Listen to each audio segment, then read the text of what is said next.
La grâce exilée. Va-t'en, va-t'en mon arc-en-ciel, allez-vous-en, couleur charmante, cet exil t'est essentiel, infante aux écharpes changeantes. Et l'arc-en-ciel est exilé, puisqu'on exile qu'il irise, mais un drapeau s'est envolé, prendre ta place au vent de bise.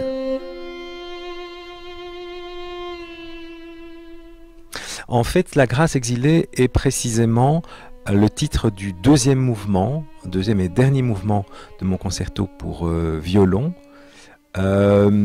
Et ce concerto a été écrit en commémoration de la Grande Guerre et j'ai en quelque sorte voulu rendre hommage à pas mal de gens, à la fois des soldats mais aussi des artistes qui ont écrit à cette époque. Et voilà, ce texte me parlait et quelque part il a accompagné tout le déroulement de composition de cette œuvre. Alors, en fait, j'ai donc écrit 2 concertos qu'on retrouve sur ce disque. D'abord un concerto pour piano en 2008 et puis ce concerto pour violon plus récemment. Il se fait que, un peu par hasard, ces 2 concertos ont été écrits juste après la composition de 2 opéras. Et le concerto pour piano est venu directement après Frühlingserwachen. Par contre, concerto pour violon, j'avais écrit une œuvre entre les deux. Mais toujours est-il que je pense que ces 2 formes ont été en quelque sorte nourries d'une certaine manière par l'expérience de l'opéra.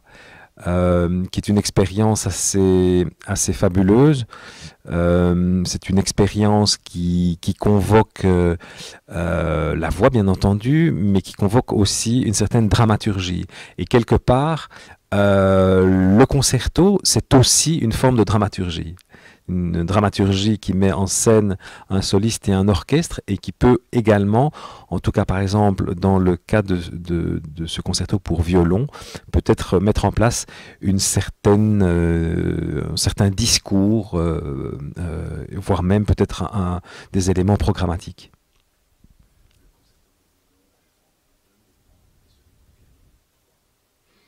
Alors le concerto pour piano donne l'impression peut-être d'être dans une forme tout à fait traditionnelle, donc 3 mouvements. Le dernier mouvement étant une sorte de toccata, un peu comme le 3e mouvement de nombreux concertos, et en l'occurrence peut-être plus précisément le concerto en sol de Ravel.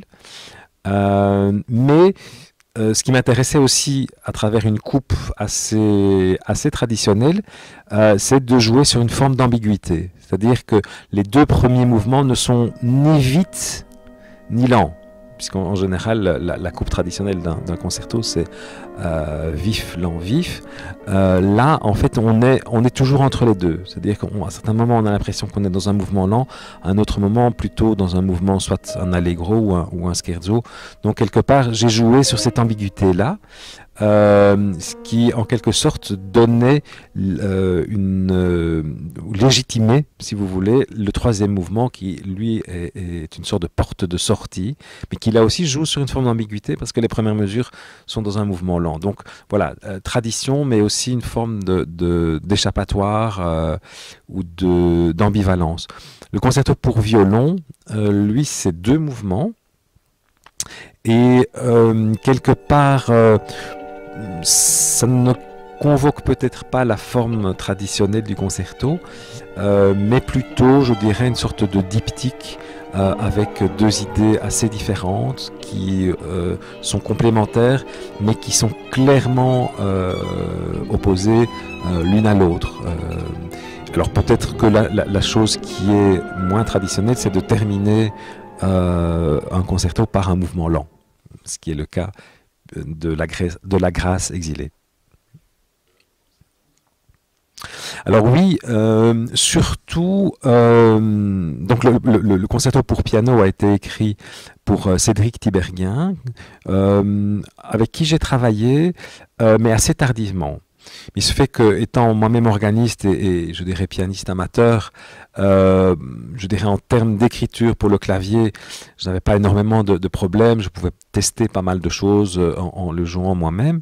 Euh, Par contre, le violon, c'est autre chose. Bon, je ne pratique pas cet instrument. J'ai déjà écrit beaucoup pour le violon, dans le cadre de quatuors à cordes, ou de pièces instrumentales ou orchestrales.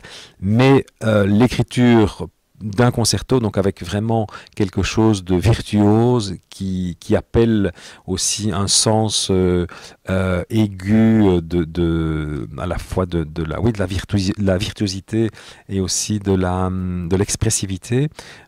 Pour ça, je voulais absolument pouvoir travailler assez régulièrement avec le soliste, de manière à pouvoir tester les choses, mais aussi peut-être entendre assez vite le résultat de ce que je pouvais imaginer dans ma tête, ce qui était également un très, très fort stimulant.